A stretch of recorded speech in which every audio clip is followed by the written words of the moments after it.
اور آپ اپنی ڈسکریشن یوز کرتے ہوئے جو کوئی ایسا یہاں پہ جو ایلیمنٹ ہے کہ جو ہاؤس کی کارروائی کو ڈسٹرب کر رہا ہے، آپ اس کو یہاں سے فلور سے ریموو کریں. ٹھیک ہے. اسی اسنا میں یہ پیچھے سے جو ہے یہ ان کے کوئی ایک دو ممبرز جو ہیں انہوں نے کوئی ذاتیات پہ بھی میری جو ہے وہ کلمے فکرے بولے، اور پھر یہ وہاں سے اٹھے اور ایک دم وہ آ کے انہوں نے میرے پہ دھاوا بول دیا، حملہ کر دیا، اور اس کو میں نے روکا. ٹھیک ہے. اچھا، اس میں حسان ہم نے دیکھا کہ پہلے اسپیکر صاحب آپ سے بھی ریکویسٹ کر رہے تھے کہ حسان صاحب آپ خاموش ہو جائیں، آپ خاموش ہو جائیں، اور آپ کے ساتھ وہاں پہ دیگر لوگ بھی بیٹھے ہوئے تھے، تو حملہ ڈائریکٹ آ کے انہوں نے آپ کے اوپر کیا. تو آپ ایسا کیا کہہ رہے تھے کہ اسپیکر صاحب آپ کو روکنے کی کوشش کر رہے تھے؟ جی، اس پہ دیکھیں جی، یہ روٹین کا ایک میٹر ایسے چل رہا ہوتا ہے کہ آپ اسپیکر سے جب کوئی بات کرتے ہیں، اگر اسپیکر اس وقت آپ کو موقع دینا چاہ رہا ہو بولنے کا تو وہ آپ کو الاؤ کرتا ہے، ادروائز آپ کو وہ یہی کہتا ہے کہ نہیں آپ بیٹھ جائیں، آپ جس طرح وہ اگلے کو سمجھاتے ہیں. ٹھیک. تو آپ نے وہ تو مجھے کوئی اس طرح کہہ رہا دشنام ترازی، جس طرح دوسری سائڈ کہہ رہی ہے کہ خدا نخواستہ کوئی آپ نے گالی دی ہے یا کوئی اس قسم کی زبان استعمال کی جس کی وجہ سے یہ جھگڑا ہوا؟ دیکھیں جی، یہ بس وہ آؤٹ آف نتھنگ اب جو ہے کوئی اپنے لیے ڈیفینس پیدا کرنا چاہ رہے ہیں، جبکہ پہلے انہوں نے کل وہاں پہ پریس کانفرنس کی اور انہوں نے کہا کہ عمران خان صاحب کو میں نے جو ہے وہ گالیاں نکالی ہیں، اور اس کے بعد پھر کبھی وہ کہیں کہ ان کو نکالی، یعنی وہ اپنا ورژن جو ہے وہ بدلتے جا رہے ہیں مسلسل.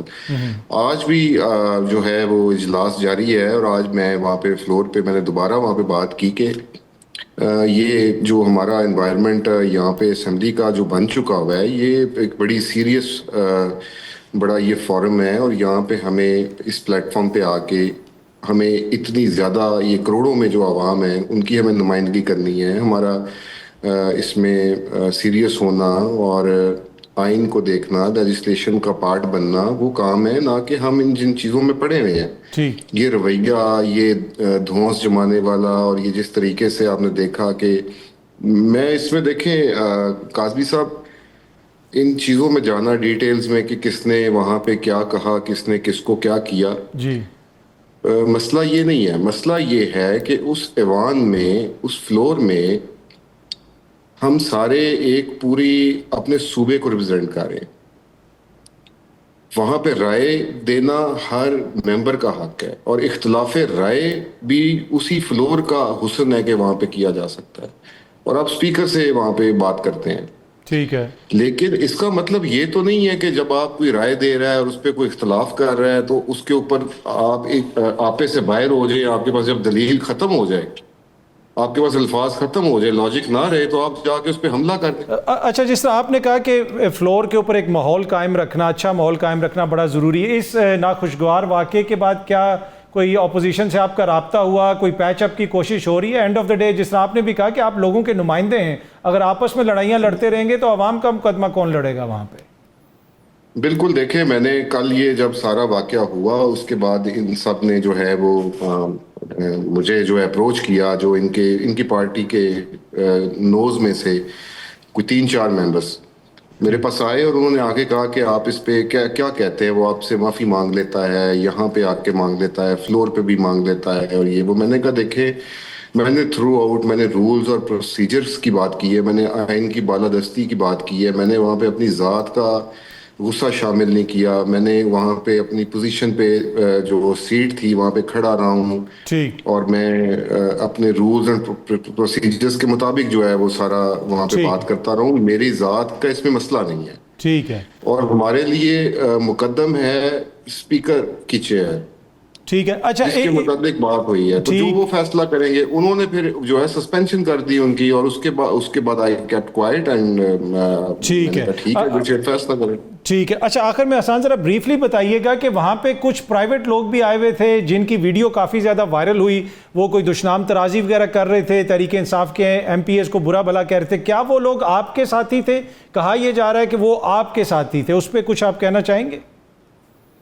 دیکھیے، میں نے آپ کو بتایا نا، ان کے ورژن چینج ہوتے جا رہے ہیں. ہم ہاؤس کے اندر بیٹھے ہوئے تھے، اور وہاں پہ تو ہم سب ممبرز ہی تھے نا، وہاں پہ تو آؤٹ سائڈر کوئی الاؤڈ نہیں ہے. غالباً آج وہاں پہ بات ہوئی ہے فلور پہ، جو وہ یہ کہہ رہے تھے کہ out side the premises of assembly وہاں پہ کوئی ان کو کسی نے گالم گلوچ کیا اور ان کو کسی نے برا بھلا کہا. تو دیکھیں ہم سیاسی نمائندے ہیں اور ہم سب کے ساتھ جو ہے وہ لوگوں کے جذبات بھی جڑے ہوتے ہیں اور ہم وہ ہمارے ووٹر بھی ہوتے ہیں, سپورٹر بھی ہوتے ہیں. تو آئی کانٹ نیم اینی بڈی کے ٹھیک ہے, آپ کی ہدایت پہ ایسی کوئی بات نہیں ہوئی, آپ نے کسی کو نہیں کہا؟ جی میں تو اس time press conference I was myself in front of media اور میں ان سے اس ٹائم لائیو بات کر رہا تھا. ٹھیک ہے احسان صاحب, بہت شکریہ. ویسے خالد ڈوگر صاحب سے بھی ہم بات کریں گے, اور آپ کہتے ہیں تو ہم بھی کوشش کریں گے کہ آپ لوگوں کی صلح ہو جائے تاکہ آپ پنجاب کی عوام کا مقدمہ لڑیں, آپس کی لڑائیاں نہ لڑیں وہاں پہ. دیکھیں بات یہ ہے کہ میں تو یہ آپ سے اپنا یہاں پہ موقف دوں گا اور میں یہ ہرگز نہیں چاہوں گا کہ یہاں پہ وہ میرے ساتھ لائیو جو ہے پروگرام شیئر کریں. نہیں وہ نہیں, ان سے ہم بعد میں بات کریں گے, آپ کے سامنے نہیں کریں. ان کو اپنی اس پہ جو ہے غصے پہ, اپنے رویے پہ بالکل قابو نہیں ہے. تو یہ نہ ہو کہ آپ کا شو بھی جو ہے وہ دنگل بن جائے. نہیں بہت شکریہ احسان صاحب, تھینک یو سو مچ آپ کے ٹائم کا. اسی واقعے کے اندر جو دوسری شخصیت ملوث تھی, خالد نثار ڈوگر صاحب, جن کا تعلق پاکستان تحریک انصاف سے ہے, انہوں نے بھی ہمیں جوائن کیا. خالد صاحب آپ کا بہت بہت شکریہ. پہلے تو یہ بتائیے کہ ایسا کیا ہوا کہ آپ نے پورا سٹارٹ لیا, فاسٹ بالر کی طرح بھاگ کے جا کے ادھر احسان صاحب کے اوپر اٹیک کر دیا, معاملہ کیا تھا؟ جی اطہر بھائی, پہلے تو بہت شکریہ شو میں بلانے کے لیے. دوسرا میں آپ کو بتاؤں گا کہ اس کے پیچھے یہ صرف ایک ویڈیو کو دکھا کے ایک مسکنسیپشن پھیلائی جا رہی ہے کہ پی ٹی آئی کے لوگ بڑے اگریسو ہیں اور سارا. دیکھیں اگر آپ دیکھیں کہ 3 سال سے اس ملک میں جو ہمارے ساتھ ناانصافیاں ہو رہی ہیں, ہمارا ورکر اور ہم اس ٹائم دیکھیں ہمارے دل دکھی ہیں. اس ملک میں آئین کی ہمارے پہلے دیکھیں لیڈر, میں ڈیٹیل میں نہیں جاؤں گا, لیکن ہمارے لیڈر کے ساتھ کیا ہو رہا ہے, ہمارے ورکرز کے ساتھ کیا ہو رہا ہے, ہماری عورتوں کے ساتھ کیا ہو رہا ہے. اور پھر جو مین جو واقعہ جس کے اوپر سارا یہ معاملہ بنا ہے وہ ڈپٹی اسپیکر کا رویہ ہے. جب مریم نواز شریف صاحبہ آئی ہیں بجٹ اسپیچ پہ تو ہم نے پروٹیسٹ کیا اس بات کا, انہوں نے بہت غصہ کیا اور اسپیکر کو انہوں نے ڈانٹا ہے. اور اسپیکر نے ہمیں 26 اراکین کو نااہل کیا. اس میں بھی آپ شامل تھے, وہ جو 26 نااہل ہوئے تھے, مطلب کہ جن کو معطل کیا گیا تھا؟ پیسفل پروٹیسٹ تھا ہمارا, اس میں ہمیں انہوں نے معطل کر دیا. پھر میرے پہ جھوٹا مجھے کہا کہ میں نے مائک توڑے ہیں. میں سویر میں نے کوئی مائک نہیں توڑے, مجھے یہ ویڈیوز دکھائیں. اور آپ دیکھیں بھائی جو عورتیں ان کی جو ایم پیز ہیں وہ ٹیبلز پہ کھڑی ہو کے پروٹیسٹ کری تھی. میں بکس ماری ہیں, ساما گجر ہمارے ایم پی کو بک لگی ہے, ان کو پروٹیسٹ نہیں کیا, لیکن ملک حسن نے بک ماری, اس کو انہوں نے سسپینڈ کر دیا. تو اس بات کا ان کو غصہ تھا, تو انہوں نے جو ڈپٹی اسپیکر ہے ان کو گائیڈ کیا ہوتا پیچھے سے کہ آپ نے اپوزیشن کو سختی سے ڈیل کرنا ہے. تو ہم جب آئے ہیں تو ان کا رویہ ہی اور تھا, وہ تو صحیح طرح ایسے تھے جیسے کہ بادشاہ سلامت بیٹھے ہوں. رانا شہباز صاحب قرآن لے کے آئے ہیں تو ان کو کہتے ہیں آپ قرآن کیسے لے کے آ گئے اسمبلی میں, آپ مجھے بتائیں قرآن لانا کوئی غیر قانونی کام ہے؟ پھر ان کو کہتے ہیں آپ کو یہ پڑھنا بھی آتا ہے, آپ کو وضو میں, اس طرح کی مطلب اسپیکر سے ہم ایکسپیکٹ کر سکتے ہیں. ٹھیک ہے. اچھا پر خالد صاحب آپ نے تو جا کے دیکھے نا, آپ کا جھگڑا ہوا حسان ریاض صاحب سے, آپ اٹھ کے گئے ان کے پاس, انہوں نے ایسا کیا کہا کہ آپ نے صرف ان کو ہی چنا, ان کے ساتھ آپ کا جھگڑا ہوا؟ یقیناً وہاں پہ بھی تو کوئی بات ہوئی ہوگی. جی ہم نے جب واک آؤٹ کیا ہے, واک آؤٹ پہ دوبارہ آئے ہیں تو پھر ہمارا ایک بندہ کھڑا ہوا ہے تو اسپیکر پھر اس کو ڈانٹ رہا تھا. تو یہ ہمارے جو بھائی ہیں یہ بار بار اتنے غصے میں اس تھے, اتنے اگریسو, یہ کہتے ہیں ان کو اٹھا کے باہر پھینک دیں, ان کو باہر پھینک دیں, ان کو باہر نکال دیں. میں ان کی بالکل تحمل سے بات سن رہا تھا. ایک دفعہ ہی کھڑے ہوئے ہیں, پھر دوسری دفعہ کھڑے ہوئے ہیں, پھر کھڑے, حالانکہ باقی ہمارے لاء منسٹر بھی کھڑے ہو رہے تھے, بڑے اچھی طریقے سے بات کر رہے تھے. پھر میں نے ان کو کہا یار بیٹھ جاؤ, انہوں نے میری طرف مڑے اور انہوں نے مجھے بہت زیادہ اگریسو طریقے کے ساتھ بیٹھنا شروع کر دیا, کہنا شروع کر دیا کہ آپ کون ہوتے ہو, اور پھر مجھے ابیوزو لینگویج اور بڑی غیر پارلیمانی لینگویج میرے بارے میں, ایم پی ایس کے بارے میں, جو ان کے منہ پہ آتا ہے خان صاحب کے بارے میں, یہ کہنا شروع کر دیا. اس کے بعد پھر میں نے ان کو کہا یار آپ ذرا تحمل سے بات کریں. تو انہوں نے پھر آگے سے مجھے اشارے کیا, آؤ تو میں دیکھ لیتا ہوں. میں جب ان کی طرف گیا ہوں تو آپ اگر ویڈیو کو غور سے دیکھیں, انہوں نے پہلے میرے پہ اٹیک کیا, میں نے ڈیفینڈ کیا اور پھر میں نے سیلف ڈیفینس میں ان کو مارا. ٹھیک. اچھا اس کے بعد باہر بھی, اسمبلی کے باہر بھی تھوڑی سی کچھ لوگ گالیاں وغیرہ دے رہے تھے, وہ ویڈیو کافی زیادہ وائرل ہوئی. وہ لوگ کون تھے؟ کیا وہ لوگ آپ کے ساتھ تھے؟ وہ کون لوگ تھے؟ نہیں باہر ہمارا ایک ایم پی ہے اسامہ گجر اور احمد مشتبہ, ہم پریس کلب سے نکلا ہے, وہ کہیں پیچھے تھے. یہ ان کو یہ شروع ہو گیا کہ آپ کو ہم دیکھ لیں گے, اور یہ ان کے کوئی گارڈ سے یا سیکورٹی جو بھی ان کا وہ ایک پی اے تھا جو بھی, ان کو یہ شروع ہو گیا کہنا بہت زیادہ کہ آپ کو ہم دیکھ لیں گے, اور گالیاں دینا شروع ہو گئی. وہ تو آپ نے ویڈیو میں دیکھی ہوگی. تو ہمارا تو یہ ورژن ہے کہ ان پہ ایف آئی آر ہونی چاہیے, ان پہ ایم پی ایس. باقی آپ ان سے صلح کریں گے؟ کوئی اس میں ہو سکتی ہے پیچ اپ ہو سکتا ہے؟ مجھے خان صاحب سے کوئی ذاتی ان سے مجھے پرابلم نہیں ہے. ان کو ہمارے جتنے بھی ہم ایم پیز ہیں, ہمیں کولیگز ہیں, ہم ایک پارلیمان میں بیٹھے ہوئے ہیں, ہماری ایک پولیٹیکل جنگ اسٹرگل رہے گی. اس طرح کے واقعات ہونے نہیں چاہیے, میں مانتا ہوں, لیکن جب انسٹیگیٹ اس لیول پہ پرووک ہوگا تو وہ اگر ہوئے تو ٹھیک ہے, وہ غلط ہے. لوگ ہمیں دیکھ رہے ہیں. آپ سے پہلے میری احسان صاحب سے بھی بات ہو رہی تھی اور وہ بھی یہی کہہ رہے تھے کہ میرا ڈوگر صاحب سے کوئی ذاتی جھگڑا نہیں ہے, ہم تو اپنے صوبے کی نمائندگی کرتے ہیں اور مجھے بھی صلح کرنے میں کوئی اسی قسم کا کوئی مسئلہ نہیں ہے. تو میرے خیال میں یہ تو ایک پازیٹیو چیز ہے اگر آپ دونوں بیٹھ کے پیچ اپ کر لیں تو.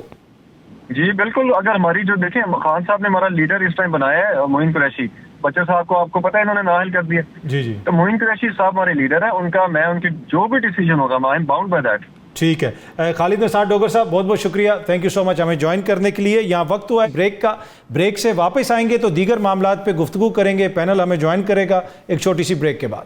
ویلکم بیک جی. اب ہمیں جوائن کیا ہے پاکستان تحریک انصاف کے رہنما نعیم حیدر پنجوتا صاحب نے, وزیر اعظم کے کوارڈینیٹر رانا احسان افضل صاحب بھی ہمارے ساتھ ہیں, اور سینئر سیاستدان دانیال عزیز صاحب نے بھی ہمیں جوائن کیا. آپ تینوں شخصیات کا بہت بہت شکریہ. دانیال عزیز صاحب, میں ذرا آپ سے شروع کرنا چاہوں گا. بہت سارے سیاسی معاملات بھی ہیں, لیکن آج چینی کے حوالے سے کچھ اعداد و شمار سامنے آئے کہ کتنی چینی یہاں سے ایکسپورٹ کی گئی, اور اس میں جو جن شوگر ملوں کے نام سامنے آ رہے ہیں اس میں شریف خاندان کی اپنی شوگر ملیں بھی ہیں جنہوں نے 2 ارب سے زیادہ کی شوگر یہاں سے ایکسپورٹ کی.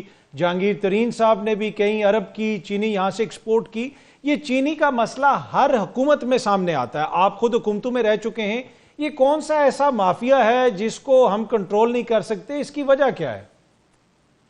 یہ سارے مالکان جو ہیں یہ پارلیمنٹ کے ممبر ہیں اور مختلف پارٹیز کی لیڈرشپ اس میں ملوث ہے.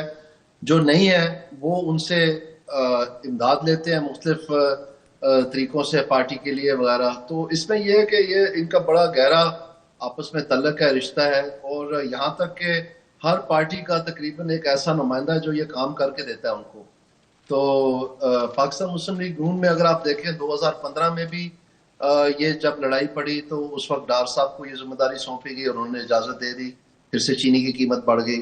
پھر 2017 میں بھی یہی ہوا, اس وقت خرم دستگیر صاحب کے ساتھ ڈار صاحب کی لڑائی پڑ گئی, ان کو سربراہ بنا دیا گیا کمیٹی کا, انہوں نے اجازت دے دی اور پھر سے چینی کی قیمت بڑھ گئی. اس دفعہ مصدق ملک صاحب کو برطرف کر دیا گیا کیونکہ انہوں نے منع کر دیا کہ میں جو مجھے مینڈیٹ دیا گیا کہ چینی کی قیمت نہ بڑھنے دوں وہ میں نہیں گارنٹی کر سکتا اگر اور ایکسپورٹ ہو گئی. تو ان کو پھر تبدیل کر دیا اور گیس ہو ان کو پھر سے لگا دیا, پھر سے چینی ایکسپورٹ ہوگی. اب پچھلے سال آپ تو ایک فگر دے رہے ہیں نا, میں آپ کو بتاتا ہوں گورنمنٹ کے اعداد و شمار کے مطابق $598 ملین کی یہ چینی ایکسپورٹ ہوئی ہے 2025 میں. تو آپ پھر اندازہ لگا لیں کہ یہ کوئی تھوڑے سے پیسے نہیں ہیں, اور ہم ایک ارب ڈالر کے لیے ہم دنیا میں بھیک مانگتے پھرتے ہیں, اور یہ ان کی صورتحال. اب کہتے ہیں کہ ہم نے وہ امپورٹ کرنی ہے, اس میں پھر سے انہیں خرچہ دینا ہے. اور حیرانگی کی بات یہ ہے کہ تقریباً ہر دفعہ یہ نہیں کہ یہ صرف اپنے کاروباری جوہر دکھا کے اور یہ ایکسپورٹ کرتے ہیں. حکومت پاکستان ٹیکس پیئر کا ان کو فی ایکسپورٹ یونٹ جو ہے پیسے دیتی ہے کہ یہ پیسے لیں اور آپ ایکسپورٹ کریں تاکہ ہم فورن ایکسچینج کما سکیں, کیونکہ ویسے یہ کمپیٹیٹو نہیں ہے انٹرنیشنل مارکیٹ پہ. یہ اتنا بڑا سانحہ ہے, اس سے بڑا کرائم ہو نہیں سکتا, لیکن یہ ہر سال ہوتا ہے اور یہی کرتے ہیں عادی ملزم.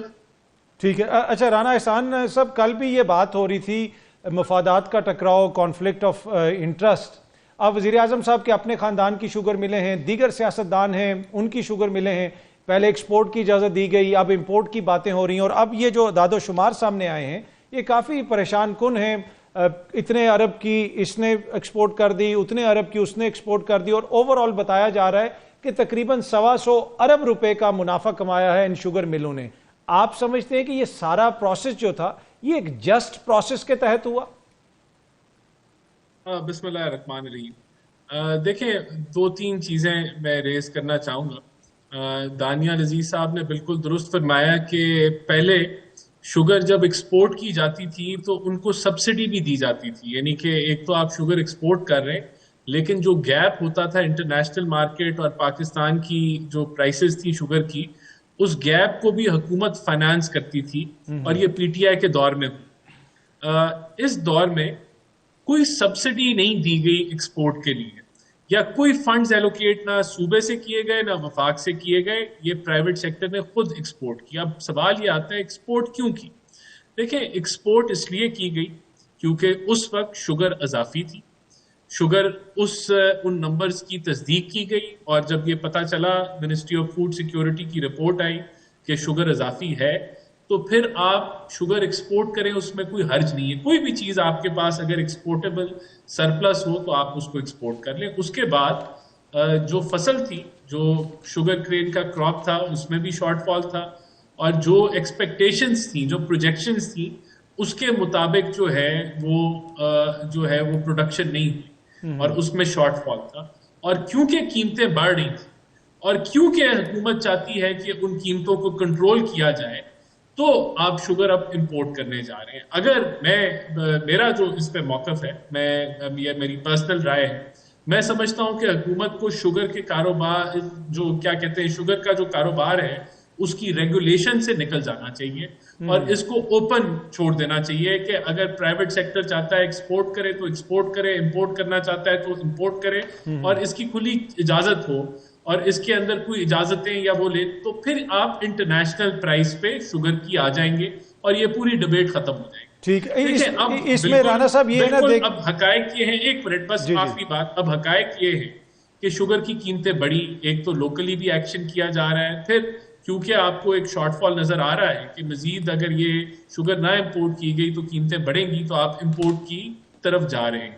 اب اس کو دیکھنے کے لیے جتنے سوالات اٹھ رہے ہیں اس کے لیے پرائم منسٹر نے ایک کمیٹی بنا دی ہے جو شوگر کی ڈی ریگولیشن کو جو ہے وہ مکمل طور پہ اسٹڈی کرے گی اور پھر دیکھے گی کہ اس کا کیا میکینزم ہونا چاہیے, کیا حکومت کو اجازت دینی چاہیے ایکسپورٹ کی, امپورٹ کی, یا کیسے اس نظام کو جو ہر دفعہ یہ پرابلم ہے کھڑا ہو جاتا ہے اس کا کوئی پرماننٹ ہم حل تلاش کریں. تو امید یہ ہے کہ یہ کمیٹی کی جو سفارشات ہوں گی ان کو پھر امپلیمنٹ کیا جائے گا تو یہ پھر دوبارہ یہ اس بحث مباحثے میں ہم نہیں پڑیں گے. اچھا, یہ ہر حکومت میں یہ بحث ہوتی ہے اور جیسا میں نے پہلے بھی عرض کیا کہ وزیر اعظم صاحب کے اپنے بیٹوں کی شوگر ملے ہیں, شریف خاندان کی شوگر ملے ہیں, دیگر سیاستدانوں کی ہیں, تو پھر کیا ہم ایکسپیکٹ کر سکتے ہیں کہ یہی لوگ بیٹھ کے کوئی ایسی پالیسی بنائیں گے جس سے عام عوام کا فائدہ ہو اور شوگر مل مالکان کے منافع میں کمی آئے؟ یہی تو اصل میں تنقید ہو رہی ہے. نہیں دیکھیں, جو یہ سوال ہے اس کے اوپر تو جو کمیٹی فیصلہ کرتی ہے اس کے اندر تو جو ہے وہ یعنی کہ شوگر مل کے مالکان کو نہیں بٹھا کے ان کے فیصلے کرتے, لیکن یہ تو بالکل آپ نے درست فرمایا کہ اگر ہم ایگریکلچر کی پالیسی بنا رہے ہیں تو بہت سارے ایگریکلچرسٹ ہیں پارلیمنٹیرین میں, اس کا یہ مطلب تو نہیں ہے کہ وہ انہی کی آپ کی جو ہے جو سفارشات ہیں انہی کی مانی جاتی ہیں. اس میں جو کمیٹی کی فارمیشن ہوتی ہے اس کے اندر نیوٹرل ایکسپرٹس بھی ہوتے ہیں, ڈیبیٹ بھی ہوتی ہے اور فیصلے جو ہیں وہ کنسنسس کے ساتھ کیے جاتے ہیں اور ایک آدمی کی ڈکٹیشن تو نہیں ہوتی. تو اس کے اندر بھی جب ایکسپورٹ کا فیصلہ کیا گیا تو وہ حقائق پہ کیا گیا, اس میں کسی ایک آدمی نے یا کسی شوگر مل کے مالک نے تو نہیں ڈکٹیٹ کیا کہ وہ نمبر جو ہیں وہ جی آپ شوگر ایکسپورٹ کر دیں. جو ڈیٹا تھا اس کو سامنے رکھا گیا اور جو مختلف ٹھیک ہے, پر obviously رانا صاحب وہ جو ڈیٹا تھا وہ پرابلمیٹک تھا نا, اب ہمیں امپورٹ کرنی پڑ رہی ہے تو کہیں نہ کہیں اس میں ایشو تھا. میں اس پہ واپس آتا ہوں آپ کے پاس, لیکن پنجوتا صاحب آج آپ گئے ہوئے تھے, خان صاحب کا مقدمہ تھا جیل میں, آپ کو ونس اگین اندر نہیں جانے دیا گیا اور خبر یہ آ رہی ہے کہ خان صاحب نے کہا ہے کہ میرے بیٹے نہیں پاکستان آ رہے, تو کیا بتا سکتے ہیں آپ؟ بہت شکریہ در کاظمی صاحب, آپ نے موقع دیا جی. دیکھیں آج سماعت تھی توشہ خانہ 2 کیس کی اور اس کے اندر نہ فیملی کو, نہ وکلاء کو اور نہ ہی عام جو پبلک ہے اس کو جانے کی اجازت. کسی بہن کو بھی آج نہیں جانے دیا, نارملی 2 بہنیں تو چلی جاتی ہیں. کسی بہن کو جانے کی اجازت نہیں دی تھی, جو لیگل ٹیم ہے اس کو بھی جانے کی اجازت نہیں تھی, صرف ایک وکیل کو جانے دیا. ہم تمام لوگوں کے وکالت نامے موجود ہیں, اس کے باوجود نہیں جانے دیا. جج صاحب بلاتے رہے, جج صاحب کا حکم ہوا میں اڑایا جاتا رہا. اس کی ریزن آپ کو پتہ ہی ہے کہ 26ویں ترمیم کے بعد سب کو پتہ ہی ہے کہ حکم نہ مانے تو کیا ہو جانا ہے, پتہ ہے کہ کیا ہے معاملہ. تو یہ بالکل فیئر ٹرائل نہیں ہے, یہ ایک بند کمرے کے اندر ٹرائل ہے, یہ آئین کے آرٹیکل 10A کی وائلیشن ہے اور ہم اس میں درخواست بھی دے چکے ہیں متعلقہ کورٹ کے اندر, اور ہم اگر نیچے سے فیصلہ نہ آیا تو اوپر ہائی کورٹ میں بھی جائیں گے اور یہ ٹرائل جتنی پروسیڈنگز ہوں گی دوبارہ سے زیرو سے شروع ہوں گی جیسے سائفر کے اندر ہوا.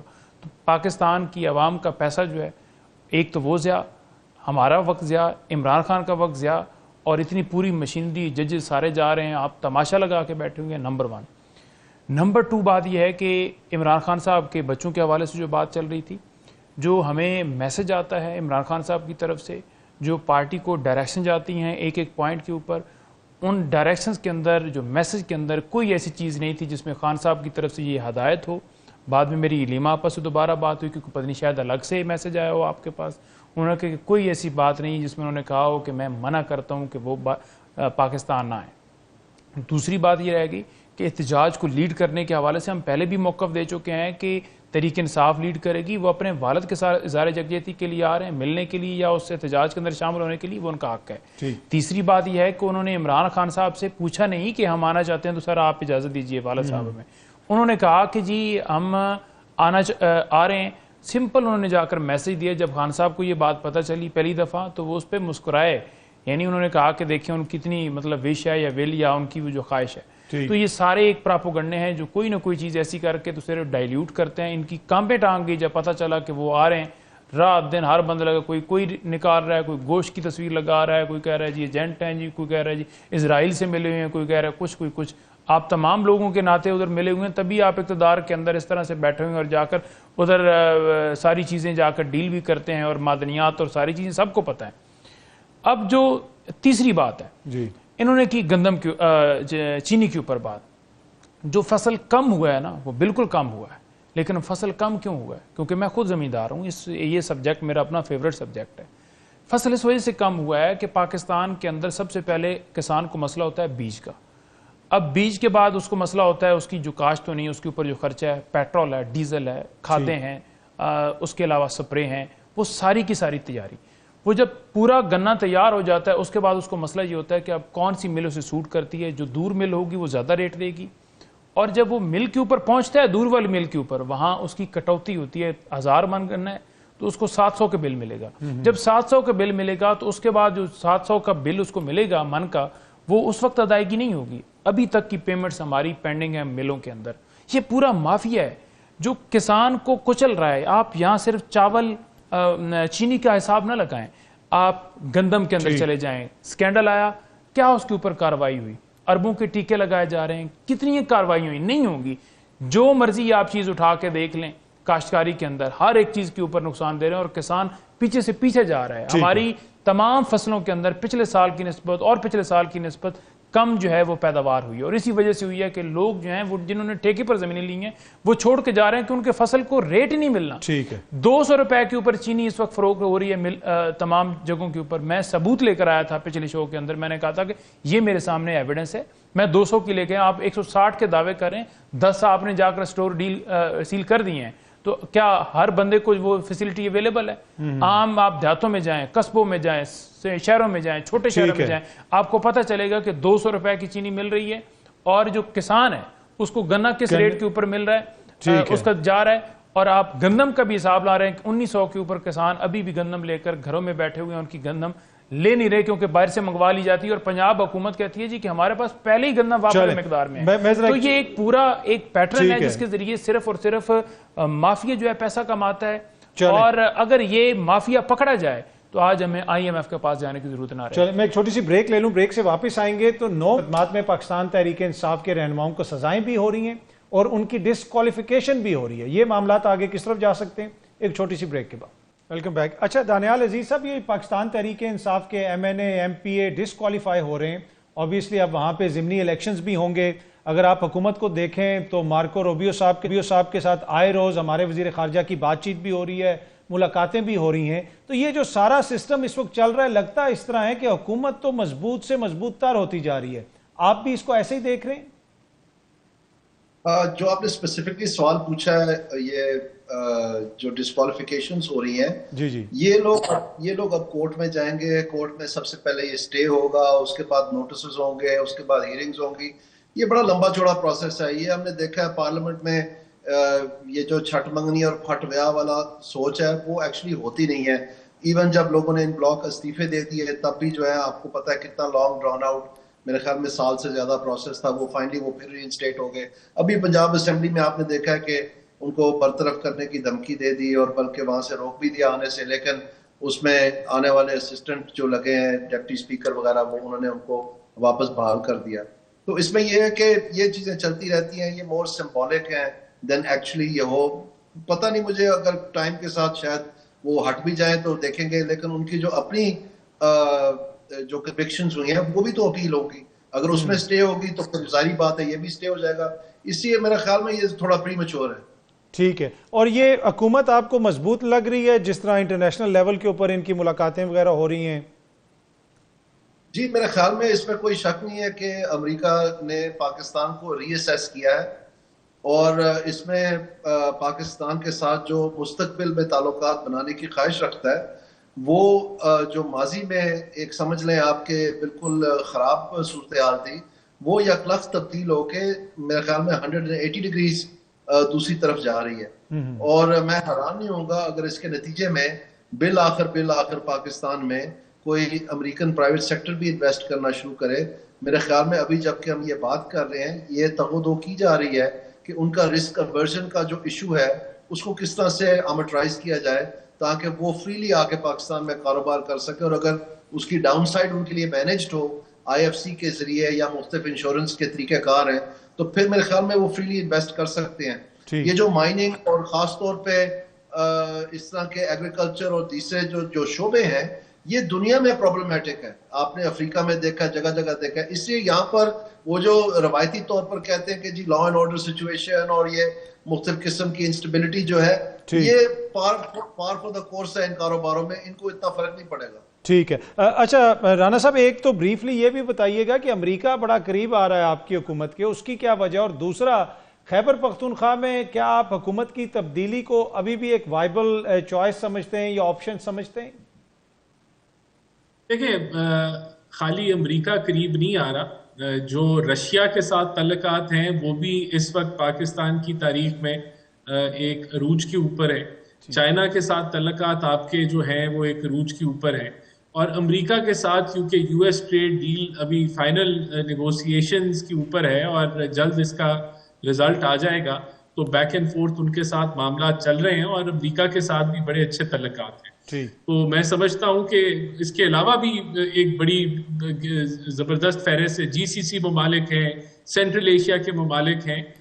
پاکستان اس وقت ڈپلومیٹکلی میں سمجھتا ہوں کہ بہت ایک اچھے سٹیج کے اوپر ہے اور اللہ کرے کہ ہم اس کو نہ صرف سسٹین کریں بس اس کے اوپر مزید ہمیں کامیابی حاصل ہو اور یہ پاکستان کی تجارت جو ہے اس میں اضافے میں اس کا رزلٹ نکلے.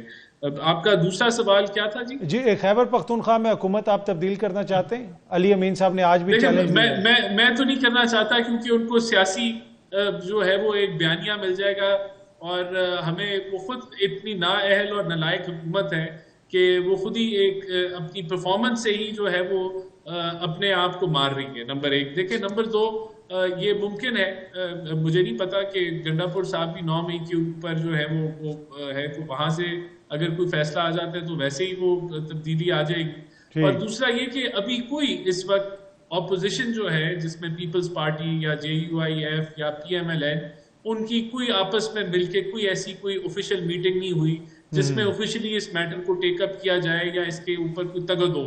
اس پہ بیان بازی ہے, اس میں گورنر KP کے وہ اپنا ارادہ جو ہے وہ شو کرتے ہیں یا JUIF جو ہے اس کے اوپر بیانیاں لے چکے, لیکن کوئی آپ کہہ لیں کہ پریکٹیکلی زیرو اس کی اوپر کام. ٹھیک ہے. پنجوتا صاحب 5 تاریخ قریب آ رہی ہے, 5 اگست آپ لوگوں کی تحریک کی پیک ہے. ادھر خیبر پختونخوا میں علی امین صاحب بھی کہہ رہے ہیں بڑی تحریک چلائیں گے, کوئی میری حکومت نہیں گرا سکتا. تو کر رہے کیا ہیں 5 اگست کو آپ لوگوں نے کیا کرنا ہے؟ ابھی تک قوم کو سمجھ نہیں آ رہی. دیکھیں کاظمی صاحب جو ہے نا, ہم تو حق کے لیے نکلے ہیں, اس پاکستان کے لیے نکلے ہیں, رات دن بھاگ رہے ہیں, پرچے ہیں, FIRs ہیں, گھروں میں چھاپے ہیں, چار دیواری کا تقدس پامال ہے, تمام تر صورتحال سے دو چار ہیں. آپ کے سامنے انتظار والا بھی معاملہ میں, اس کے باوجود ہم تو لڑ رہے ہیں. اور کس لیے لڑ رہے ہیں؟ پاکستان کے لیے لڑ رہے ہیں. یہ انتشاری ہیں جی, یہ فلاں ہیں جی, آپ نے سپریم کورٹ کے اوپر حملہ کیا, آپ نے نیب کے اوپر حملہ کیا, آپ نے ملک کو لوٹا ہے, آپ نے آئین کو توڑا ہے, آپ نے قانون کو توڑا ہے, آپ نے الیکشن کمیشن کو اپنے مطابق بنایا, آپ نے سپریم کورٹ کو اپنے مطابق بنایا, آپ نے عدالتی سسٹم کو ختم کر دیا, آپ نے لوگوں کے بنیادی انسانی حقوق سلب کر دیے, آپ نے پاکستان کی عوام کے مینڈیٹ کے اوپر ڈاکہ ڈالا, آپ نے مخصوص نشستیں چھین لیں جو حالانکہ آپ کو ووٹ ملے ہی نہیں تھا. یہ ساری صورتحال دو چار ہے. صحافی چینل سے آؤٹ کیے جا رہے ہیں, پیک کا لا لے کر آ رہے ہیں, چینلز ویسے بند کیے جا رہے ہیں. اس کے باوجود پاکستان کی عوام جو ہے اپنے حق کے لیے ہمیشہ نکلتی ہے. جب بھی پارٹی کی طرف سے کال آتی ہے, ہر بندہ, یہ PTI کا معاملہ نہیں, یہ پاکستان کا معاملہ ہے اور اس کے لیے ہم نکل رہے ہیں. ایک شخص جس کو ہرا دیا گیا اسے آپ اٹھا کے وزیر اعظم بنا دیں, کوئی وزیر اعلیٰ بنا دیں اور آپ کہیں کہ وہ ملک ٹھیک کر دے گا. وہ اپنے معاملات ٹھیک کرے, وہ تو کمپنی کی طرح ملک کو چلائے گا. ملک وہی ٹھیک کرے گا جس کو عوام منتخب کرے گی. جو آج اڈیالہ جیل کے اندر ہے, جسے آپ نے غلط غیر قانونی سزا دے کے جیل میں ڈالا ہے, تو ہم اپنے حق کے لیے جو ہے نکل رہے ہیں, جمہوریت کے لیے ہم نکلتے ہیں, ہم قانون اور آئین کی بالادستی 5 تاریخ کو کوئی بڑی تاریخ دیکھیں گے ہم؟ دیکھیں 5 تاریخ کے حوالے سے پارٹی نے ابھی تک آفیشیل سٹیٹمنٹ نہیں دی کہ کس طرح سے ہم نے کرنا ہے, لیکن ہماری تیاریاں جاری ہیں. ہم پہلے بھی اپنی ایکٹیویٹیز کر رہے ہیں اور انشاءاللہ تعالیٰ 5 تاریخ جو ہے وہ آپ دیکھیں گے کہ تحریک جو ہے عروج پر ہوگی. لیکن تحریک کے حوالے سے آپ یہ نہ سمجھیے کہ 5 تاریخ جو ہے وہ ایک فائنل ڈیٹ ہے کہ اس کے اوپر جو ہے کوئی دھماکہ پھٹے گا یا کوئی اس طرح کی چیز ہوگی, بلکہ اس کے اندر باقاعدہ یہ تحریک ہے اور تحریک جو ہے وہ 5 سے آگے جائے گی, تسلسل ہوگا اور تسلسل اس وقت تک جاری رہے گا جب تک ہمارے مطالبات کے رول آف لا, جمہوریت قائم نہیں ہو جاتی, عمران خان کی رہائی نہیں ہو جاتی, تب تک یہ جاری رہے گی. آپ تینوں شخصیات کا بہت بہت شکریہ. آپ کا بھی شکریہ. کل اگین آپ سے اسی ٹائم پہ ملاقات ہوگی. Thank you very much. باخبر رہنے کے لیے سنو نیوز کا یوٹیوب چینل سبسکرائب کریں اور بیل آئیکن پہ کلک کر دیں.